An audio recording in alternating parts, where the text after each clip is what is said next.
I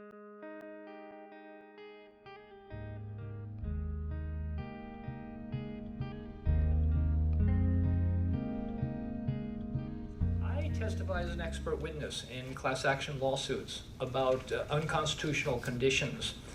And I worry about what will be the effect of my testimony, that testimony and lawsuits in themselves don't accomplish hardly anything. I mean, we win actually good decisions, and then what happens is the state picks away at our consent decree or our results, and things get a little better and then they get a little worse. It's the political organizing that counts. So the group in Chicago that has been working on closing TAMs and the Midwest Alliance are just doing stunning work. So I'm very proud to be here to talk at their event. I make an assumption that I just want to start with, and then I'm going to give you specific instances of. I do not think that prison is a place apart. I actually think, and this is the most frightening thing, that prison is where they try things out, forms of abuse, forms of torture, that they're then going to use on the rest of us out in the community. So it's very important. It's pretty much secret what goes on in prison, and we need to make it more public. I think the people in this room share the opportunity of knowing what's going on in prison, and I think we have to make that very public, because more and more it becomes the sort of natural order out in the community. Let me start with a premise, which is that I believe solitary confinement is one logical result of mass incarceration. I spent the first part of my career testifying in court about crowding and how crowding causes an increase in violence, an increase in mental illness, in mental breakdown, in suicides, causes an increase in just about every medical condition that has a psychological edge to it. For instance, ulcer, hypertension, skin allergies, asthma, etc. And that was well known, and I testified in many cases about that. Because it was well known that crowding causes all of those problems, it's unconstitutional to subject people to serve their time in such situations. I think that a historic wrong turn occurred in the 1980s. What was going on was that crowding since the 1970s was just massive. By the 1980s, we had 4 or 5 times as many prisoners as we had, and as the programs in the prisons were built for. And the violence in the 1980s was out of control. There was what was called riots, and many of them weren't riots. They were actually protest movements from inside prison, which got stigmatized, and or they were a combination of the two. And there was a dismantling of rehabilitation going on because of a sense that in the more conservative legislatures that we were coddling prisoners. So there was a dismantling of rehabilitation, and there was a massive crowding by 4 times in that period, and there was massive violence. What happened is the powers that be decided that the problem wasn't the crowding. The problem wasn't that the institutions were out of control and badly managed, as they were. The problem was the bad apples among the prisoners, and they were going to lock up a certain subgroup of prisoners, the worst of the worst, and that would solve the problem of crowding. And thus we got the Supermax prison, which was begun in earnest, started in Marion in 1983, but it actually began in earnest with Pelican Bay and Arizona's SNU facilities in the late 1980s. And then we got a proliferation of these Supermax facilities. The sociologists talk about attribution error. That is, you take a classroom and you move the classroom size from 20 to 30, say in the 2nd grade, and you do that because of budget cuts in education. And then certain children start acting up in school, and the reason is because the teacher can't pay enough attention to them and their specific learning needs, so the kids get restless and they start getting into trouble.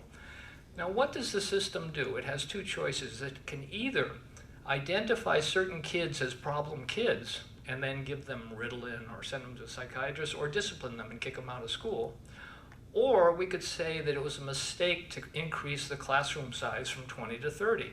Well, we had that exact situation in the prisons, and what they opted to do was to do the attribution error of blaming individuals and putting certain people who were stigmatized as the worst of the worst into Supermax prisons. And then that sort of grew and grew and became irreversible. One of my jobs here is to talk about the negative effects from a psychiatric perspective, and that's what I do in court. And I outline what you've heard very poignant descriptions of in this morning's presentations, particularly by Brian Nelson.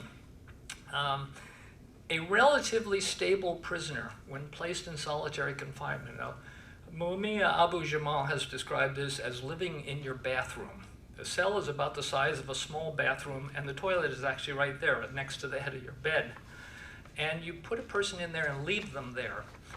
Actually, when Gene showed the picture of the exercise yard at Pelican Bay Shoe, that's a very large yard relative to the yards in most of the other prisons around the country.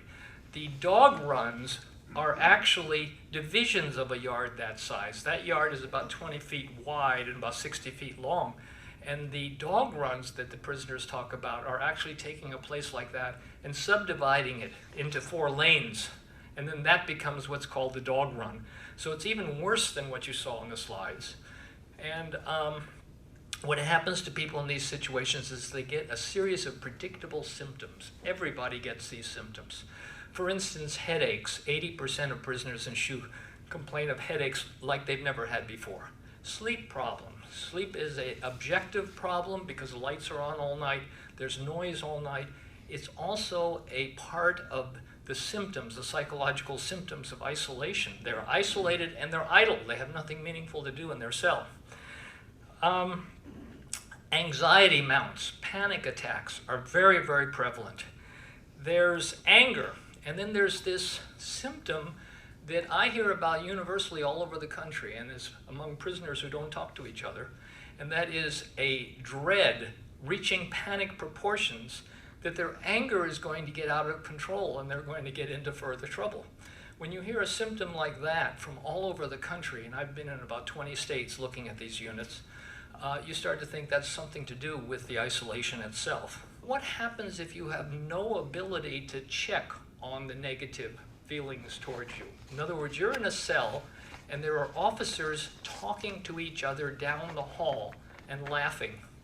And you have the thought, they're laughing about me. You have absolutely no way to figure that out, whether that was true or not.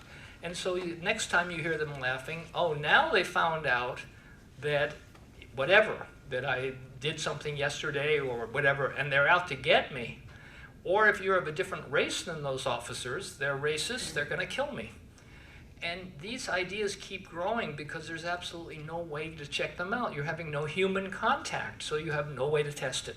So that's how paranoia gets out of control. Then another universal symptom is cognitive and memory problems. What happens is people in this kind of situation, very stable people, have trouble concentrating. They can't think coherently because usually our thinking is tied to our productive activities. I sit and read something and that helps organize my thoughts. If I don't have anything to read and I'm alone in a cell and all I've got is erratic noise, not even meaningful communication, then I have to start having trouble concentrating and thinking. And I also start having memory problems. So one of the questions I ask is, do you read? 40% of prisoners are not literate at a level of reading. But of the ones who read, if you're in a cell by yourself, reading is about one of the best things you can do to kind of stay in touch, keep your mind exercised. And the prisoners, to some extent, and this varies from person to person, and some force themselves to read, but they tell me, no, I don't read. And I say, why is that? It sounds like it's the only possible activity you have. They said, yeah, but I forgot what I read 3 pages earlier. I can't keep a coherent story going, so I've just given up. That's an almost universal symptom. There are ritualistic compulsive acts like cleaning the cell 6 times a day. Pacing, and Brian, I'm not saying you were pacing as a compulsive act, but they pace so that the floor gets worn down. Depression, severe depression, and it's organized around despair. The despair is, I'm never going to get out of here. And there's a lot of crying. And that creates a problem in men prisoners. This also, by the way, happens with women. Women have supermaxes.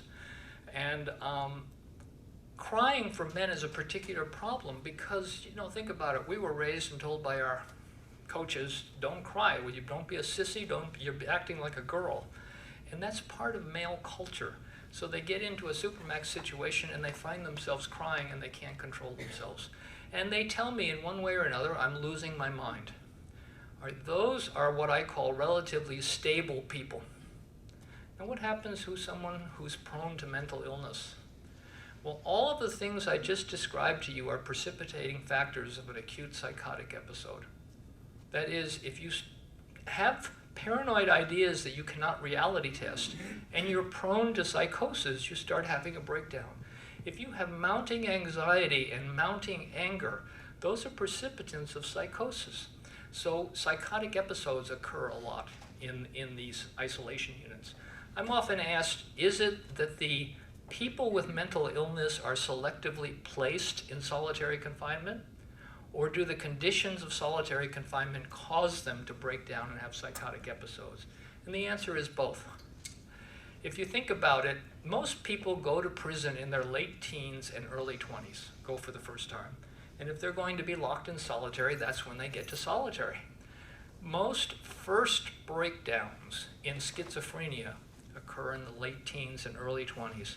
So there's a significant population of people who are unknown to the mental health system, do not even know themselves that they're evolving a psychotic condition, get arrested before they have a mental breakdown and have their mental breakdown in prison.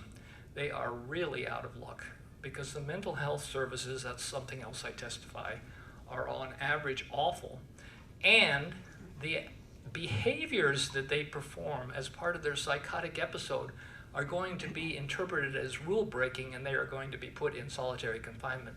So selectively at the Wabash Valley Correctional Institute in Indiana, I went in there and started interviewing people and found some of the most disturbed people I've ever met in my life. And I've had a career in state hospitals and psychiatric hospitals, but these were more severely disturbed than I had ever seen. And I ended up counting, and there was 50%. This was when the Human Rights Watch wrote the report Cold Storage. 50% of the prisoners in the SHU had serious mental illness. I went and reported that to the superintendent, which is what they call wardens in some states. And the warden said, yeah, we use the SHU to control mental illness. So they were putting people in the situation that made their mental illness worse. So psychosis is, I've seen some of the worst cases in my entire career. Suicide is very prevalent. I'm going to give you a statistic. Jean gave it to you in terms of California. California has 60 or 70% of successful suicides, that means when someone dies, occur among the 5 or 6% of the population who are in solitary confinement. That is a stunning statistic. That basically means, as much information as we can get from statistics, that solitary causes suicide. The national average is about 50.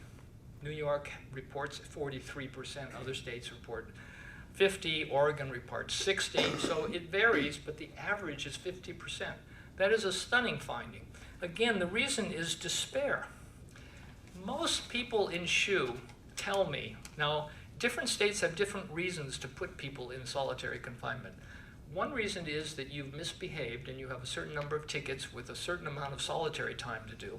That's a disciplinary reason, a punitive segregation. Some states, California for instance, does mostly gang validation. That is, they think you're a gang member whether you are or you aren't, and they're wrong a lot of the time.